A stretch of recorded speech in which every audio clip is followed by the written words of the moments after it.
sisig na ubod. Sarap nito guys. Ayun guys, another day ulit. So welcome to video na naman ulit. So magmumukbang tayo. Itong mumukbangin natin. So ito daw ubod na to is matinik. So ang gagawin natin to, gisahin daw. So maganda daw to sa yung ano, durugin siya, maliit-liit. Kasi matinik daw siya. And then ito guys, meron tayong kapinan. So mumukbangin natin to ngayon. Kasi nag night is fishing tayo. And then malaki oh. Ang laki ng ano natin seashells. And then ito lagyan natin ng sabaw. Ayan. So yung iba kasi guys bininta ko. Ayan oh.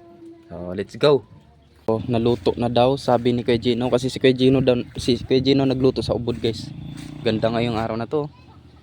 Ang ganda ng ano, langit to, prebuyag. Diba? Kulay blue. Kaso may iyakin doon sa balkon eh. Videoan ako Kuya Gino. Video natin guys. Tingnan natin kung luto na daw eh. Yun oh. Sisig nga talaga siya. Mainit-init pa guys. No, sarap niyan. Sulit. Ayan guys, nakahingi na tayo kila Gino. Ayan na. So, itabi natin sa magandang ano. Ganda guys oh. Oh, sakto. Ganda guys oh.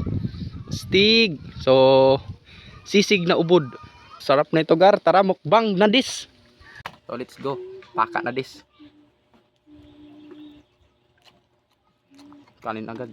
Sibuyas.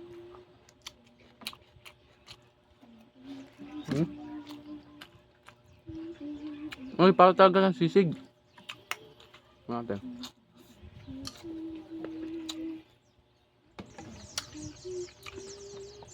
Sarap.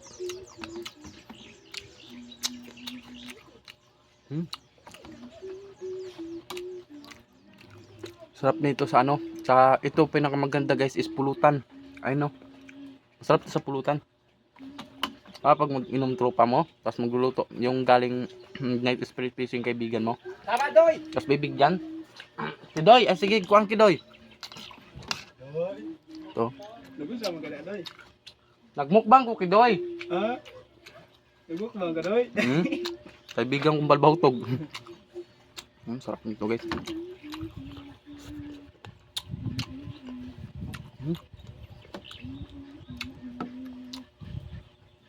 May tinik-tinik lang siya.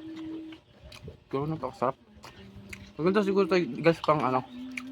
Yung tinik niya. Parang tagalan ng ano. Pagluto. Masarap.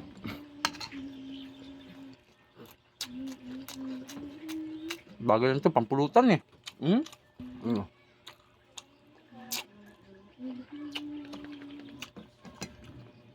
Di pala to siya as in total na ubod guys. Kasi yung ubod yung wala masyadong tinik. Ito masyadong tinik eh. Dinurog to eh. Ayun o. Siguro kung buo pa to siya daming tinik. Halos di ka makakain.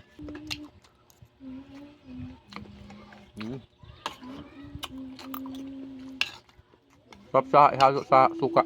May sibuyas.